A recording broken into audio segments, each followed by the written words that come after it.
এটা হচ্ছে আমাদের লাভ কেস ঘর, যেখানে অসংখ্য মাছি রয়েছে। এখানে এরা কোনো খাবার খায় না, জাস্ট এখান থেকেই এরা ডিম দিবে। আমরা শুধু ডিমের জন্য এদেরকে এখানে রেখেছি। এখানে আমাদের আছে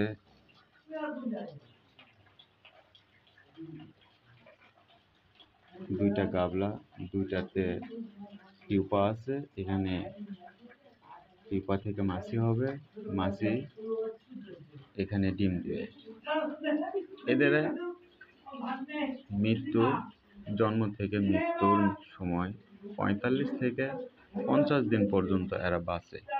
এর মধ্যে 20 থেকে 25 দিনের মধ্যে এরা পিউপা হয়ে যাবে। পিউপা থেকে মাছি হয়ে এরা ডিম দিবে, তারপরে কোনো খাবার খাবে না। একবার খাওয়ার পরেই, ডিম দেওয়ার পরেই এরা মারা যাবে।